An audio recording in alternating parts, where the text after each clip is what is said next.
Marisol Acosta, 28, never imagined that being uninvited from her own sister's wedding would lead to the most transformative year of her life. What began as a devastating family betrayal, learning that her sister and parents had been secretly excluding her from the family for years, ended with me standing on a terrace in Positano, Italy, wearing a couture gown that cost less than my sister's wedding bouquet, as my revenge story went viral in real time. Sometimes the best revenge isn't just success, it's finding your true family along the way. Hey everyone, before I dive into this wild family revenge drama, I'd love to know where you're watching from today. Are you team blood isn't always thicker than water? Or team family comes first, no matter what? Drop a comment below. Hit that like button. And if you're new here, subscribe to join our storytelling family. Now, let's get into how my sister's wedding betrayal led to the Italian adventure that changed everything. Growing up in Boston as the daughters of successful Cuban-American immigrants, my sister Elena and I had always been different. She was the perfectionist straight-A student homecoming queen and our parents' undeniable favorite. I was the creative, free-spirit art scholarships, semester abroad programs, and the family's lovable disappointment, as my father would jokingly but not really call me. Despite our differences, I never doubted that we were still sisters who had each other's backs. That illusion shattered 6 months ago on a snowy January evening when I stopped by my parents' house for our monthly family dinner. I arrived early, stamping snow from my boots in the entryway when I heard hushed voices from the dining room. "Elena, sweetheart, have you finalized the seating chart?" My mother asked, her voice carrying that special warmth she reserved for my sister. "Almost," Elena replied.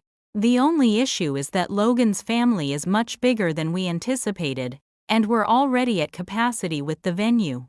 "Well, you could always cut Marisol's +1, my father suggested casually. "It's not like she's seeing anyone serious, and honestly, would anyone notice if she wasn't there at all? Your future in-laws are more important than appeasing your sister's feelings." The silence that followed was deafening. I stood frozen, waiting for Elena to defend me. "Actually," Elena finally said, her voice dropping to a whisper that I had to strain to hear, "Logan's parents already asked if we could just not have her there. They saw her Instagram and think she's too alternative for their family photos." I was thinking of telling her the venue had to cut down on guests. My mother sighed. "It's probably for the best. You know how she is always drawing attention, making everything about her artistic expression, or whatever she calls it. This is your special day. You shouldn't have to worry about what inappropriate things she might wear or say." "Exactly," my father agreed. "Besides, she'll probably be late, cause a scene, or bring some strange new friend. Remember cousin Lucia's wedding, that tattoo artist she brought as her date? The Cancer old money, they don't understand people like Marisol." I must have made a sound, a gasp, a step backward, because suddenly the conversation stopped. I should have confronted them right then, demanded an explanation, but something in me broke. Instead, I silently retreated, sent a text claiming a work emergency, and drove home in a daze of betrayal and disbelief. That night I scrolled through years of family photos on my phone, seeing them with new eyes. How had I never noticed how I was always positioned slightly apart from the family core in photos? How Elena, mom and dad, often wore coordinating outfits while I stood out in my colorful bohemian clothes. The evidence of my gradual exclusion had been there all along, but I'd been too loyal, too blinded by love for my family to see it. The next morning, the formal wedding invitation arrived in my mailbox. The irony wasn't lost on me as I traced the gold-embossed lettering with my finger: "Elena Acosta and Logan Kent, request the honor of your presence." I knew then that I had a decision to make. I could confront my family, cause the scene they already expected from me, and ultimately change nothing. Or I could accept that the family I'd been fighting to be fully accepted by for 28 years didn't actually want me as I was. For 3 days I barely ate or slept. cycling through grief, rage, and eventually a strange sense of clarity. On the fourth day, I called in sick to my graphic design job and sat at my kitchen table with a notebook, making the most important plan of my life. I started with a brutally honest inventory of what I wanted: freedom from the constant disapproval, space to be myself without apology, proof to myself most of all that I was worthy exactly as I was, and perhaps most urgently, a way to process this betrayal that wouldn't leave me bitter for the rest of my life. By sunset, I had the outline of a plan so audacious it made me both terrified and exhilarated. If my family didn't want me at this wedding, I would give myself something better, a solo adventure celebrating my own life and choices. And if a small part of me wanted to show them exactly what they were missing by excluding me, well, I was only human. The next morning I walked into my boss's office at the design studio where I'd worked for 5 years. "Joanna, remember that remote work proposal I pitched last year that got shelved? I'd like to revisit it." 3 hours, and one surprisingly supportive conversation later, I had approval to work remotely for 6 months, with the understanding that I'd be creating content for our social media, showcasing how our design work could happen anywhere.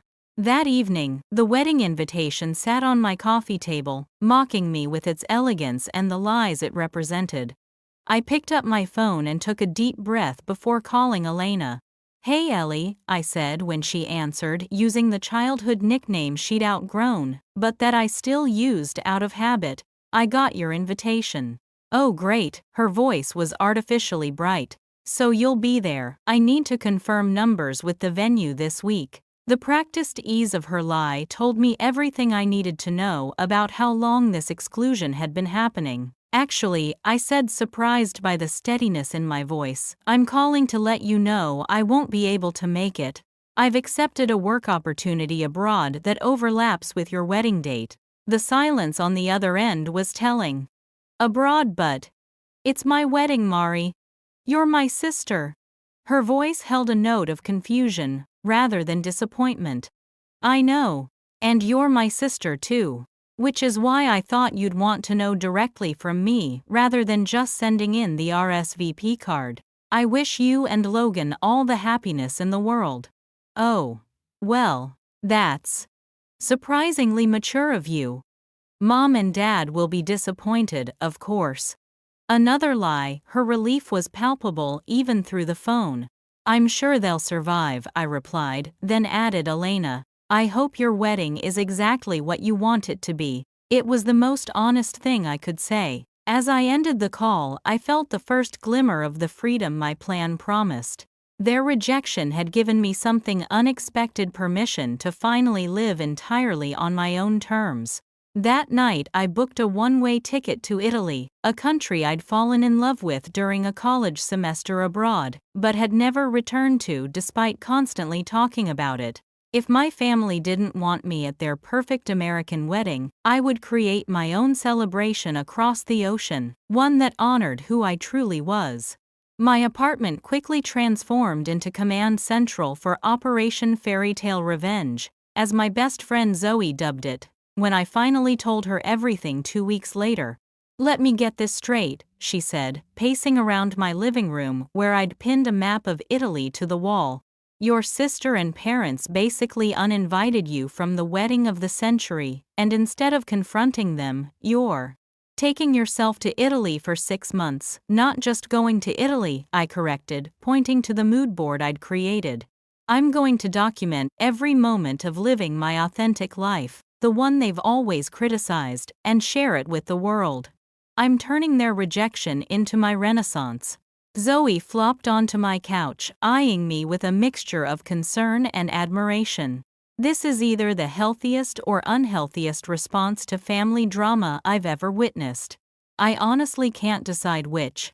"Both," I admitted with a laugh that felt more genuine than any I'd had since overhearing that conversation. "But I've spent my whole life trying to earn a place in a family that was already complete without me. I'm done trying to fit where I'm not wanted." The plan took shape over the next month.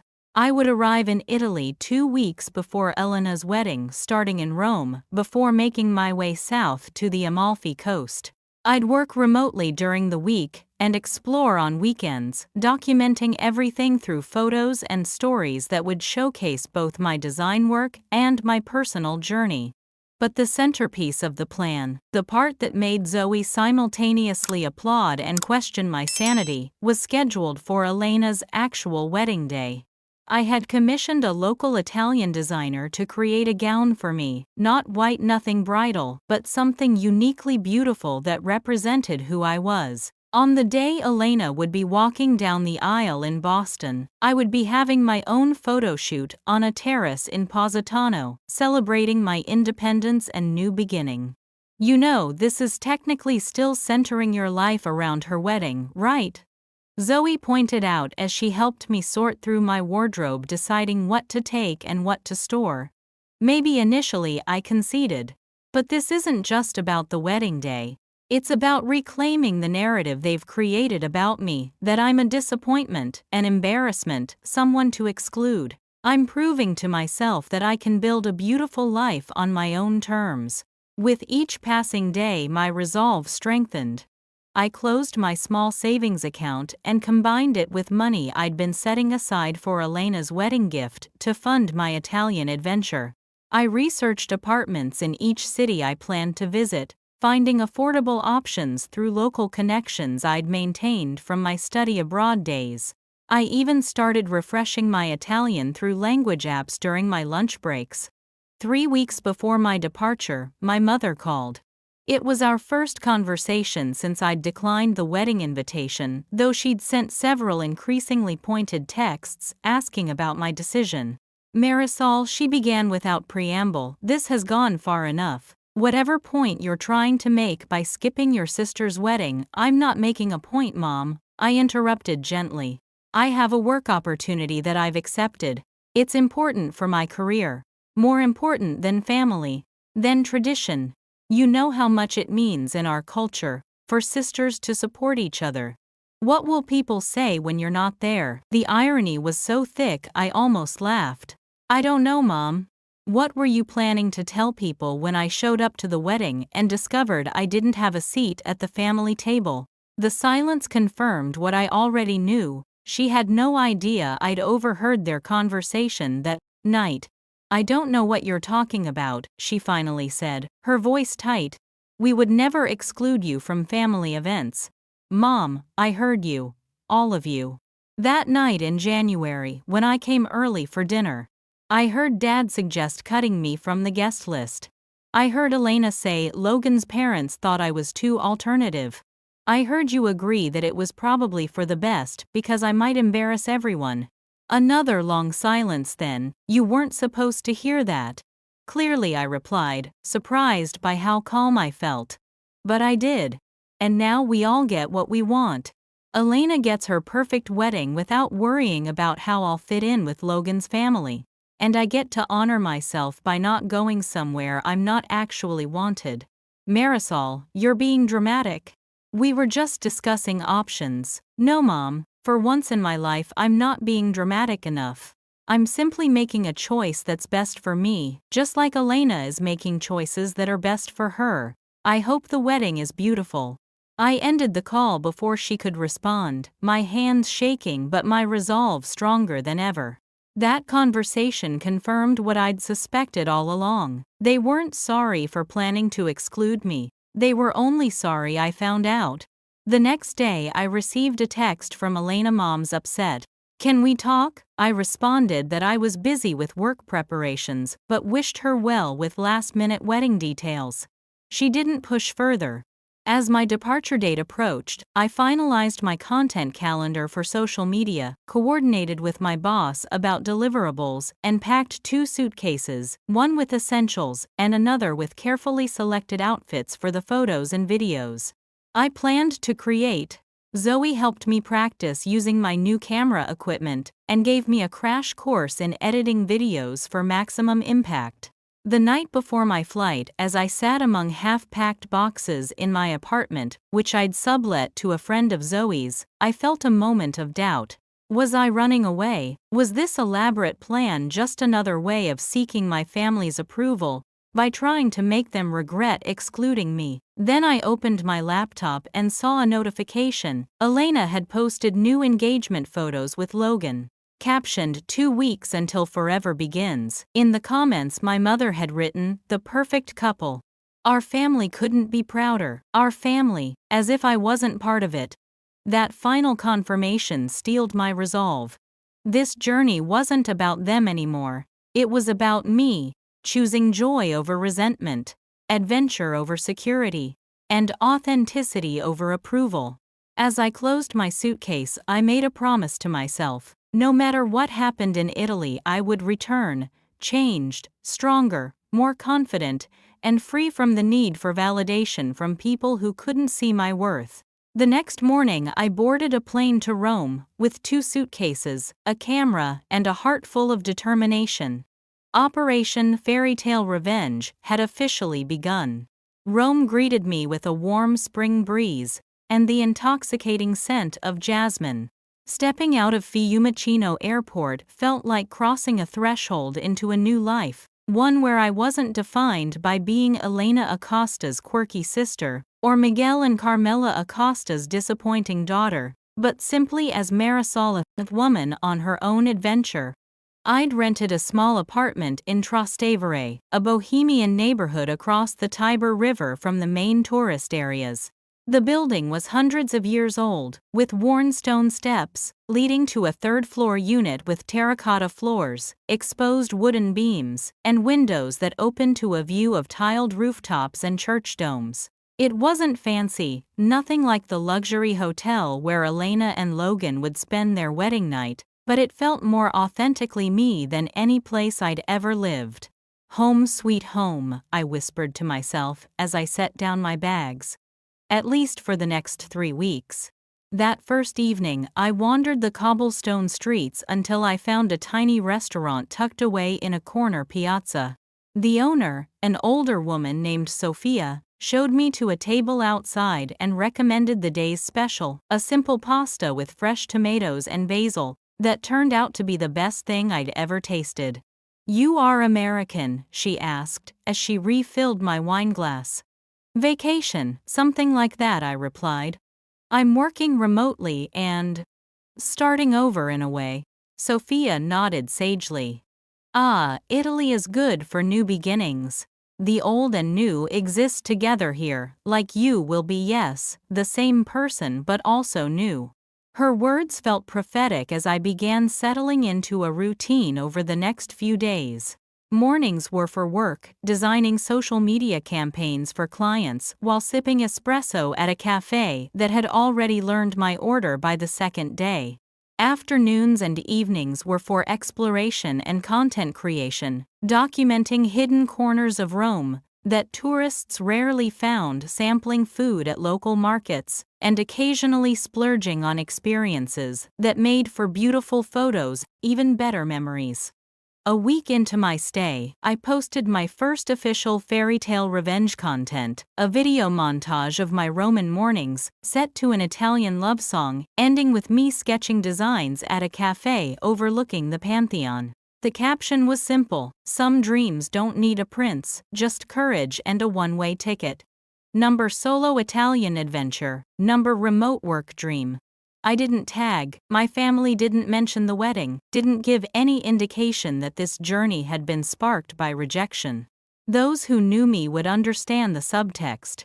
For everyone else, it would simply look like an exciting life change. By the end of that first day, the post had more views than anything I'd ever shared before. Comments poured in mostly from acquaintances and distant friends, expressing admiration and asking questions about remote work possibilities. I answered them all carefully, building the narrative I wanted to present to the world. The second week brought a breakthrough I hadn't anticipated. A local art gallery owner who'd seen me sketching architectural details near his shop invited me to display some of my digital designs in an upcoming exhibition featuring international artists. The opportunity to showcase my work, not just online but in a physical space in Rome, felt like the universe confirming I'd made the right choice. I threw myself into creating a series of designs that blended elements of Roman architecture with modern digital techniques, working late into the night at my small apartment. The creative freedom was intoxicating after years of adhering to client specifications and family expectations. Meanwhile, my social media following grew steadily as I shared both my work process and my Italian experiences. A video of me getting lost in the Jewish quarter and being helped by an elderly couple who insisted I join them for lunch went unexpectedly viral among travel content creators. A major design blog featured my Roman-inspired digital art series, bringing professional recognition I hadn't anticipated. 10 days before Elena's wedding, I received my first message from home that wasn't from Zoe. My cousin Teresa, Elena's maid of honor, sent a text with a photo of the final seating chart for the reception. "Thought you might want to see this," she wrote. "They've seated Great Aunt Lourdes and her new boyfriend at your spot. Your mom's been telling everyone you're having a quarter-life crisis and ran off to Europe instead of supporting your sister. People are talking." I stared at the photo, feeling a complicated mix of emotions. There it was in elegant calligraphy, Lourdes Acosta and guest at the family table where my name should have been. Concrete proof of my erasure from the family narrative. "Thanks for letting me know," I replied to Teresa. "How are the wedding preparations going otherwise?" "Stressful," she admitted. "Elena had another meltdown yesterday because the florist can't get the exact shade of roses she wanted. And between us, Logan's parents are a lot. They keep suggesting changes to make things more appropriate for their friends." I felt a twinge of sympathy for my sister trapped in a perfect wedding that seemed to be pleasing everyone except possibly herself. But then I remembered her willing participation in pushing me out of the picture, and the sympathy faded. "I'm sure it will be beautiful," I wrote back. "And for what it's worth, I'm having the time of my life here." I attached a photo I'd taken that morning, me sitting on the Spanish Steps at dawn, coffee in hand, with the city spread out below me in golden light. What I didn't tell Teresa was that I'd been up early because I'd worked until 2 a.m. finishing my gallery pieces, or that I'd cried myself to sleep the night before after seeing my mother post about all the family helping with wedding preparations. The truth was more complicated than either the family narrative about my crisis or the carefully curated story I was sharing online. I was both thriving and struggling, finding myself and losing parts of my old identity, celebrating my freedom, and mourning the family relationships I'd always wanted but never truly had. But as I prepared to leave Rome for the Amalfi Coast the following week, just days before Elena's wedding, I realized that the messy, contradictory truth of my experience was more authentic than the perfect facade my family had always tried to maintain. And in that authenticity, I was finding a strength I never knew I possessed. That night I posted a simple photo of the sunset over the Tiber with a caption that was ostensibly about Rome, but was really about my journey. The most beautiful things often emerge from ruins. The morning of Elena's wedding dawned clear and perfect in Boston and in Positano. I knew this because I'd checked the weather forecast for both locations obsessively the night before, a small act of connection to the event I'd been excluded from that made me question how over it I truly was. My journey south along the Amalfi Coast had been a visual feast. After leaving Rome, I'd spent a few days in Naples, then made my way to Sorrento before finally arriving in Positano 3 days before the wedding, as I'd come to think of it in capital letters. Each location had provided content gold for my growing social media following, which had somehow expanded to include several travel influencers and design professionals who had begun sharing my journey with their own audiences. The apartment I'd rented in Positano was significantly smaller than my Rome accommodation, but made up for it with a private terrace overlooking the sea and the iconic pastel buildings cascading down the hillside. It was on this terrace that the centerpiece of my revenge would take place, a photo shoot in a custom gown by a local designer named Valentina, whom I'd connected with through one of my new Instagram followers. "Are you nervous?" Zoe asked during our video call that morning. She was wearing her bridesmaid dress, a pale blue silk that complemented her dark skin beautifully, and was calling from the hotel bathroom where Elena and the other bridesmaids were getting ready. "I don't know what I am," I admitted, looking out at the sparkling Mediterranean. "Part of me feels silly for coordinating all this around her wedding day. Like I'm still letting them dictate my life even from across an ocean. And the other part feels like I'm reclaiming something important. Like I'm saying, you can exclude me from your special day, but you can't stop me from creating my own magic." Zoe nodded, then glanced over her shoulder as if checking that no one could hear. "Well, for what it's worth, your Instagram stories have been the talk of the bridal party. Elena keeps saying she's too busy to notice, but I caught her scrolling through your feed last night at the rehearsal dinner." A complicated feeling surged through me, not quite satisfaction, but something adjacent to it. "How is she?" "Really?" Zoe's expression softened. "Stressed. The Kents are. Exactly as awful as you'd imagine. Logan's mother has criticized everything from the flowers to Elena's choice of first dance song. Your mom is running interference, but it's tense. Elena had a crying jag this morning about how nothing is perfect enough." I felt a pang of what might have been empathy or vindication, maybe both. "And no one's mentioned my absence. Your dad told someone you had urgent business opportunities in Europe. Your mom changes the subject whenever anyone asks. But Teresa showed her bridesmaids group your Rome Gallery exhibition post, and I may have heard someone say you were living the better life." Zoe grinned, then suddenly straightened. "Gotta go. Elena's mom is looking for all the bridesmaids for photos. Call you after the ceremony." As the screen went dark, I checked the time, 7:00 a.m. in Positano, 1:00 a.m. in Boston. Elena would be walking down the aisle in exactly 9 hours. My photo shoot was scheduled for the same time, a deliberate choice that now felt both empowering and slightly petty. Valentina arrived at 9:00 a.m. with her assistant and the gown we'd designed together over several video consultations. Unlike the conservative pale blue bridesmaids' dresses Elena had chosen, my gown was a vibrant coral that complemented my olive skin with intricate hand-embroidered flowers climbing from hem to bodice. It was unlike anything I'd ever worn, bold, elegant, and utterly unique. "It's perfect," I breathed, as Valentina carefully removed it from its garment bag. "It is you," she corrected with a smile. "The design you created, made into reality. This is what you do with your art, no, make beautiful things real." The photographer Marco arrived an hour later with his lighting assistant. As they set up equipment on the terrace, I sat at my small dining table and attempted to work, but my mind kept drifting to Boston. Was Elena getting her hair done now? Were my parents fussing over last-minute details? Was there an empty space at the family photos where I should have been standing? By mid-afternoon, as I began getting ready for the photo shoot, my phone buzzed with a text from Zoe. "Ceremony starting soon. You okay?" Attached was a selfie of her in the church vestibule, looking beautiful but slightly stressed.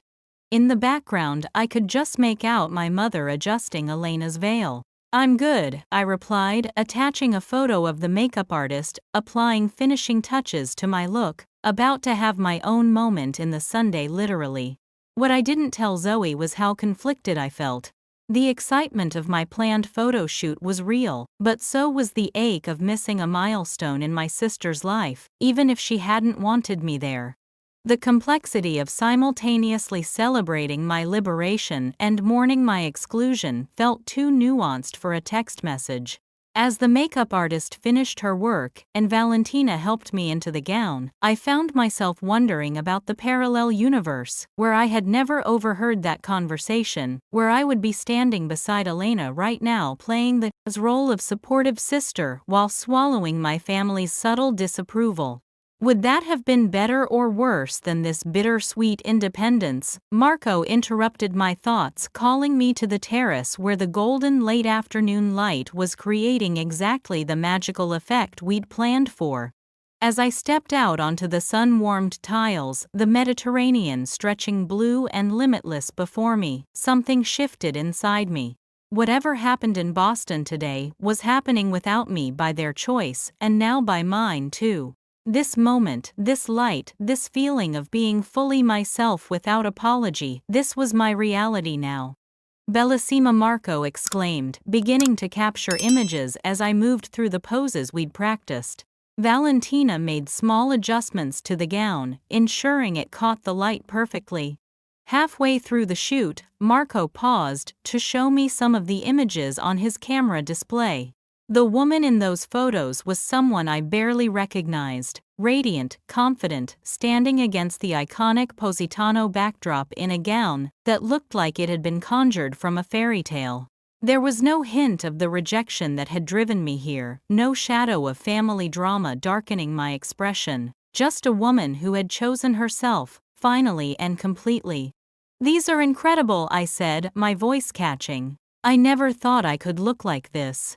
"This is who you always were," Valentina said softly. "Sometimes we need distance to see ourselves clearly."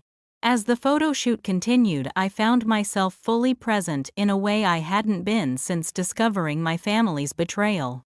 The hurt didn't disappear, but it receded, becoming just one part of a story that was growing larger and more complex with each passing day. When Marco captured the final shots, me looking out over the sea as the sun began to set, my phone buzzed again. It was Zoe sending a photo of Elena and Logan exiting the church under a shower of rose petals. "It's official," her text read. "Wish you were here. Or maybe not, your Italian fairy tale looks way better than this stuffy Boston wedding." I hesitated, then typed, "Different kinds of perfect, for different kinds of lives. Give Elena my love." And I was surprised to find I meant it. As Marco and Valentina packed up their equipment, promising to send the first edited photos that evening, I remained on the terrace, watching the sunset paint the sea in shades of gold and pink. In Boston, Elena would be having her first dance with Logan. Here in Positano, I was having my first moments of true peace with the path my life had taken. I picked up my phone and opened Instagram, selecting my favorite behind-the-scenes photo from the shoot, me laughing as Valentina adjusted the gown, caught in a moment of genuine joy with the stunning coastline behind me. My caption was simple: "Some plot twists lead to better stories. Number my Italian fairy tale, number choose your own adventure." Hey everyone, I hope you're enjoying this journey with me so far. Can you believe we're only halfway through this wild ride? I'd love to know if you've ever had to choose between family expectations and your own happiness. What would you have done in my situation? Drop your thoughts in the comments below. Like this video if you're team, create your own fairy tale, and subscribe to follow the rest of this story, because trust me, what happens next changed everything. Now let's see what happened when those photos went viral. I woke the morning after Elena's wedding to find my phone buzzing incessantly with notifications. Groggily, I reached for it, expecting a few likes on the behind-the-scenes photo I'd posted. Instead, I found myself staring at numbers that made no sense: thousands of new followers, hundreds of comments, and dozens of direct messages, all accumulated while I'd been sleeping. "What the hell?" I muttered, sitting up in bed and scrolling through the notifications in confusion. It wasn't until I opened a message from Zoe that things started to make sense. "Oh my god, Mari, check the trending page. Your photo got picked up by that huge travel account, and now you're everywhere. Also, Elena knows and she's pissed. Sure enough, my behind-the-scenes shot had been reposted by a major travel influencer with millions of followers who had captioned it, "When your family uninvites you from a wedding, so you create your own fairy tale in Positano. Instead, this is how you turn rejection into a Renaissance number, revenge travel number, choose yourself." They had somehow pieced together my story from my previous posts, creating a narrative that was close enough to the truth to resonate, simplified enough to go viral. And go viral it had. The repost had over 1 million likes and had spawned dozens of think pieces about revenge travel and choosing yourself over toxic family dynamics. Marco's professional photos arrived in my inbox as I was still trying to process what was happening. They were even more stunning than I'd hoped, capturing not just the beauty of Positano and the gown, but something in my expression that spoke of transformation and self-discovery. Without overthinking it, I selected the most striking image, me in the coral gown, with the sun setting behind me, looking directly at the camera with newfound confidence, and posted it with a caption that felt suddenly important to get right. This wasn't planned as revenge travel, but as a journey back to myself. Sometimes the deepest betrayals can lead to the greatest discoveries, like finding out you're stronger, more creative, and more worthy of joy than you ever knew. Yesterday, while my sister married in Boston, after deciding I wasn't the right fit for her wedding, I celebrated finding the perfect fit for my own life. No regrets, no bitterness, just gratitude for the plot twist that sent me exactly where I needed to be. Number My Italian fairy tale. Number Plot twist. Within an hour, that post too had gone viral, with comments flooding in from people sharing their own stories of family rejection and reinvention. Lifestyle magazines were sliding into my DMs requesting interviews.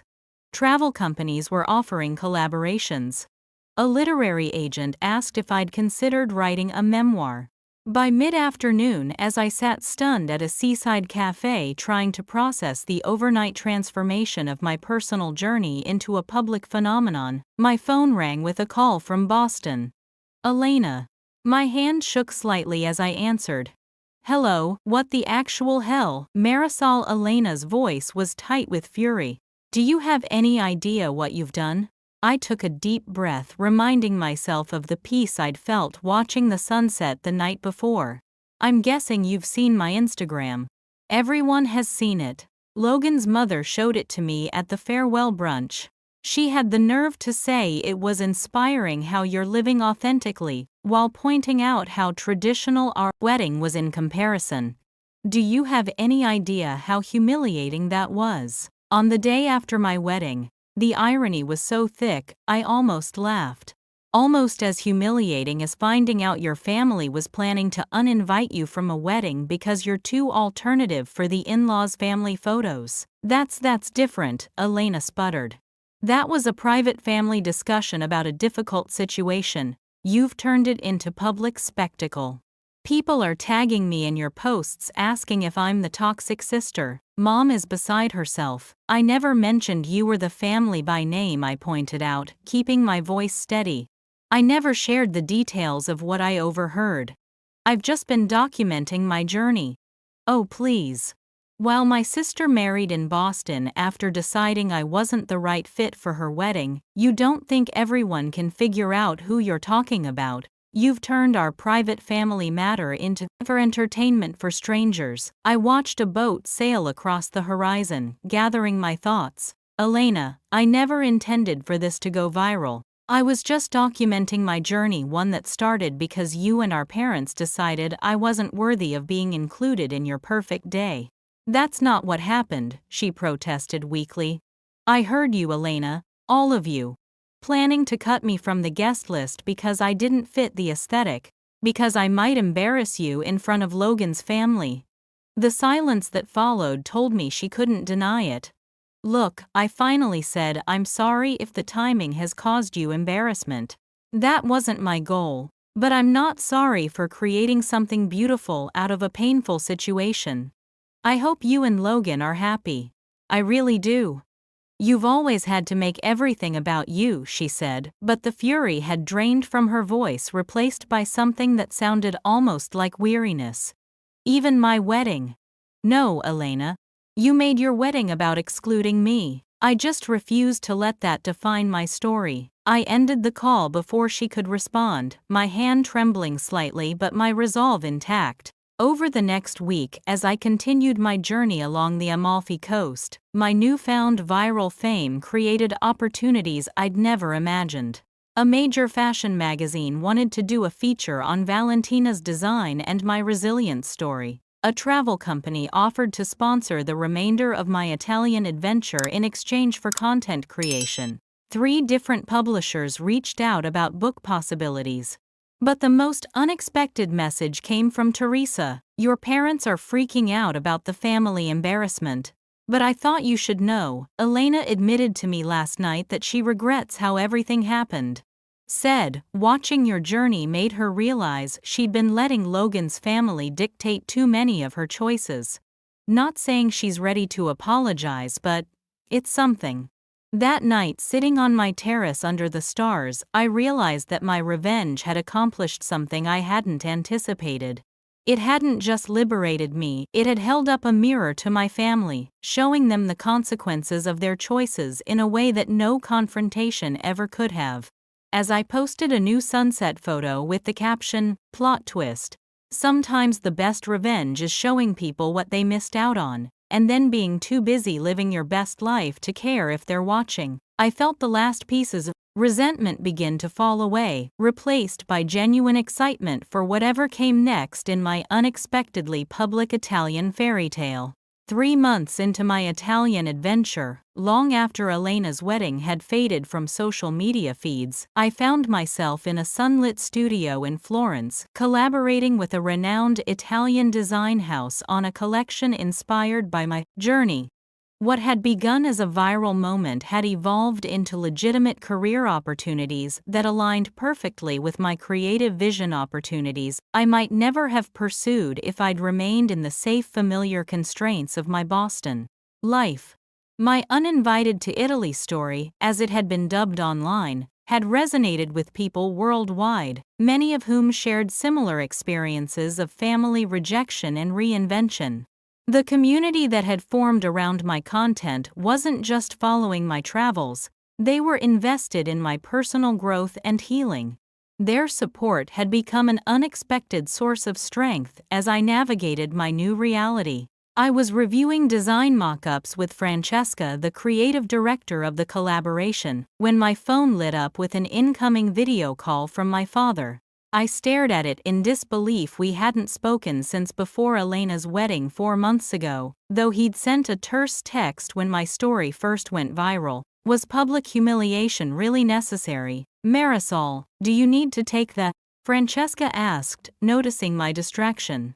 I'm not sure, I admitted, still staring at my father's name on the screen. It's my dad. We haven't spoken in months. Francesca's expression softened. Family is complicated. Take the call, we can finish later. Heart pounding, I stepped onto the studio's balcony and answered just before the call would have gone to voicemail. Dad. The face that appeared on my screen looked older, somehow more tired than I remembered.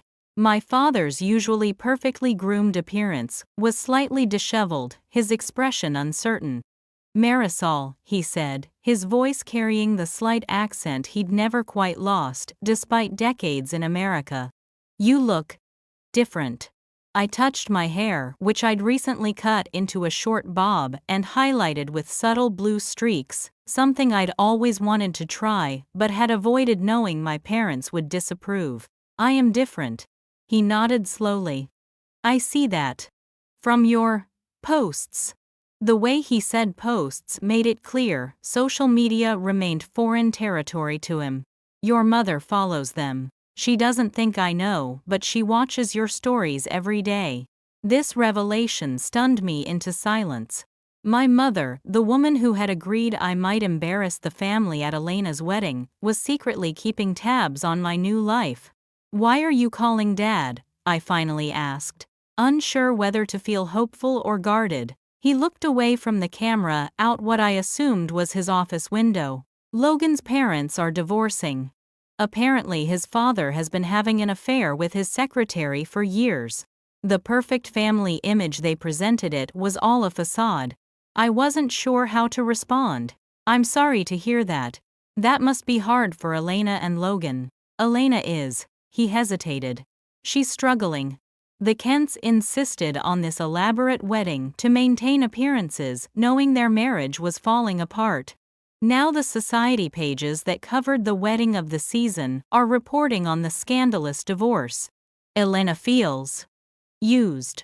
A complicated mix of emotions washed over me: sympathy for my sister, vindication that the family we'd been deemed not good enough for was imploding, and confusion about why my father was sharing this now. That's unfortunate, I said carefully. But I'm not sure what it has to do with me. My father looked directly into the camera, then his expression more vulnerable than I'd ever seen it. It has everything to do with you, Marisol. We rejected you to appease people who were living a lie. We prioritized their approval over our own daughter's presence at a family milestone. Your mother and we've been doing a lot of thinking about the choices we made.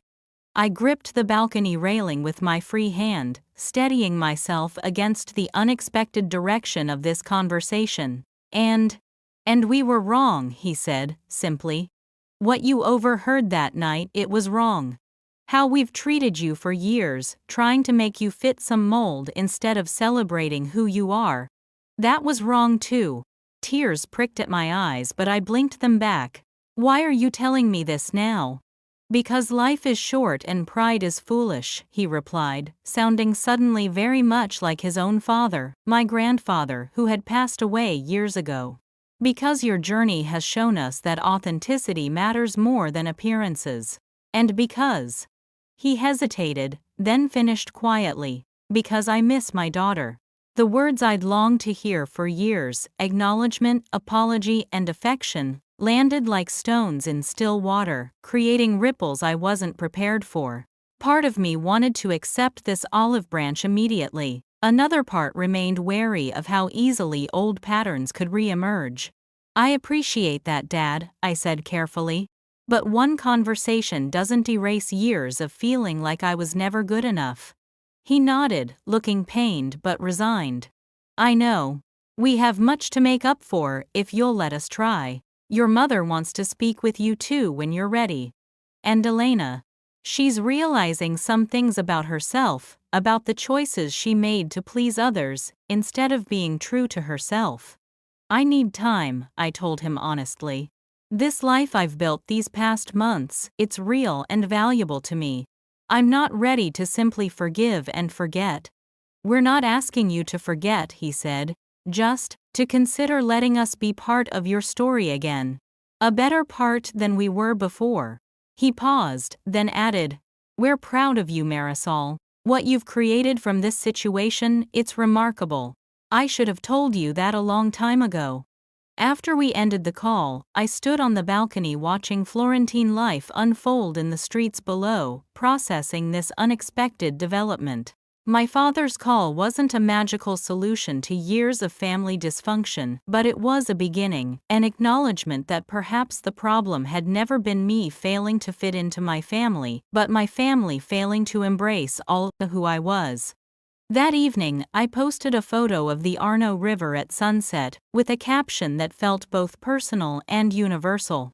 The plot twists continue. Sometimes the bridges we think are burned turn out to be under construction instead. Number life in progress. Number unexpected connections. Within minutes, my mother had liked the post, her first public acknowledgement of my content. And shortly after, a message appeared from Elena, we should talk. When you're ready. The journey that had begun with rejection was opening doors to reconciliation I hadn't believed possible. But this time, any reunion would happen on new terms, with me standing firmly in my authenticity, rather than contorting myself to fit others' expectations. As I fell asleep that night in my Florentine apartment, I realized that the true fairy tale wasn't about escaping to Italy or going viral or professional success. It was about finally becoming the author of my own story, writing each new chapter with integrity and courage regardless of who chose to remain in the narrative. 1 year after being uninvited from my sister's wedding, I stood on the terrace of a villa overlooking the Tuscan countryside, surrounded by people who had become my chosen family.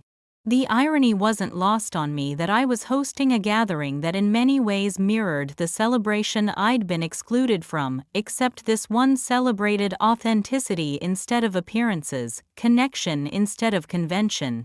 The occasion was the launch party for my book, Uninvited: How Rejection Led Me Home, which chronicled my Italian journey and had already generated buzz in publishing circles.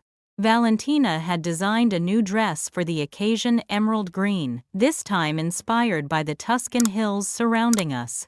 Marco was there too, capturing moments as he had that pivotal day in Positano, though now as a friend rather than a hired photographer.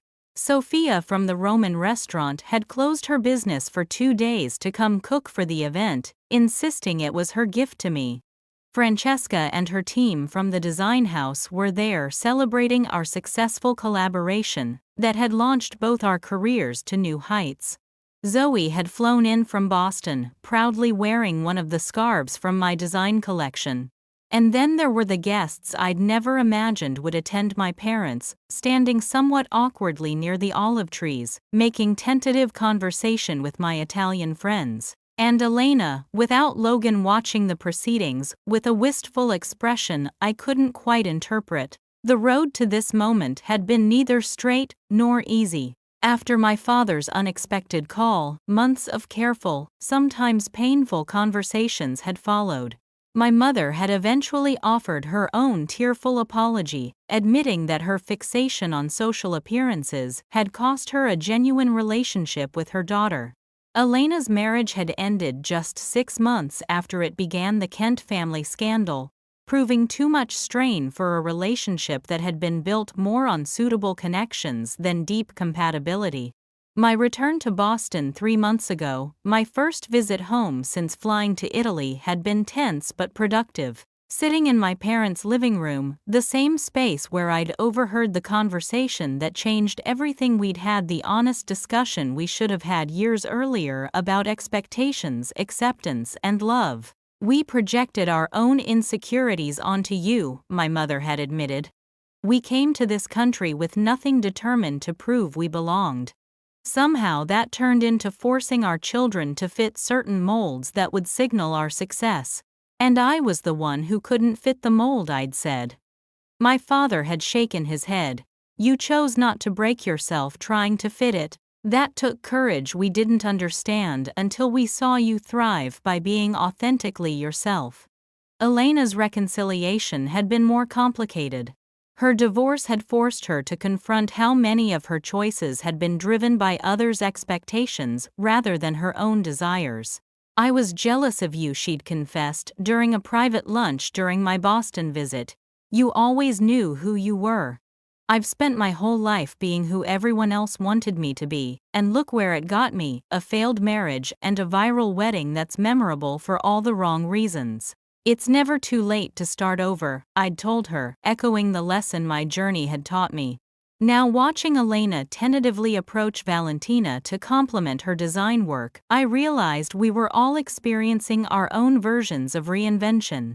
As the Tuscan sun began to set, casting golden light across the gathering, Francesca clinked her glass to call for attention. To Marisol, she announced who turned rejection into a renaissance, and inspired so many of us along the way. The cheer that went up warmed me more than the evening sundae. When the applause died down, I found myself compelled to speak. "A year ago I fled to Italy, heartbroken and angry, determined to prove my worth to people who couldn't see it. I began looking around at the diverse group of faces, new friends and old family by blood and family by choice. What I didn't understand then was that the journey wasn't about proving anything to anyone else, it was about proving to myself that I was enough exactly as I was. My eyes found my parents, who were watching me with expressions of mingled pride and regret. Some people here knew me before this journey began. Some I met along the way. What I've learned is that family isn't always defined by blood, it's defined by who shows up for you, who celebrates your authentic self, rather than trying to change you. I raised my glass. So this isn't just a book launch or a career celebration. It's a thank you to everyone who has been part of this unexpected fairy tale, especially those who started as villains and found their way to better roles. I smiled at Elena, who gave a small acknowledging nod. To second chances, new beginnings, and stories that continue to surprise us, I concluded, raising my glass higher as everyone joined the toast. Later, as stars began appearing in the darkening Tuscan sky, I found myself alone on a quiet corner of the terrace. The past year had brought changes I never could have anticipated, not just professional opportunities and public recognition, but a deeper understanding of myself and a more authentic relationship with my family. The journey that began with exclusion had led to a more inclusive vision of connection than I'd ever imagined possible. My mother found me there, approaching hesitantly before standing beside me to look out at the view. "Your grandmother would have been proud," she said softly. "She was an artist too back in Cuba. Did you know that she gave it up when we came to America, said there was no time for art when we needed to establish ourselves in a new country? I think that's why your creative spirit always frightened me a little. It reminded me of the parts of herself she had to sacrifice." I turned to look at her, seeing her in a new light. "You never told me that before." She smiled sadly. "There's a lot we never talked about. Too concerned with appearances to share the messy truths." She reached for my hand. "Your courage to live authentically, it's healing generations of silence, Marisol." As the party continued into the night, I moved among my guests with a sense of completion I'd never experienced before. The viral moment that had launched this journey had faded, as all internet sensations eventually do, but what remained was more meaningful: a life built on my own terms, relationships based on mutual respect, rather than conditional approval, and the knowledge that sometimes the most painful exclusions lead to the most beautiful inclusions. The fairy tale I'd created hadn't ended with a perfect wedding or a viral moment of revenge. It had grown into something far more valuable: an authentic life surrounded by people who celebrated rather than merely tolerated the person I truly was. And that was a happily ever after worth waiting for. Thank you all so much for following this incredible journey with me. I never imagined when I started sharing my story that it would resonate with so many of you. Has anyone else experienced family karma, or had to create their own path when the traditional one wasn't working? I'd love to hear your stories in the comments below. If this story touched you in any way, please hit that like button and subscribe to hear more tales of transformation and authenticity. And if you know someone who might need to hear that rejection can sometimes be the beginning of something beautiful, please share this video with them. I'm so grateful for this amazing community we've built together, and I truly believe that the lessons I learned from my family revenge story can help others find their own authentic path. Until next time, remember that sometimes the most unexpected plot twists lead to the most beautiful stories.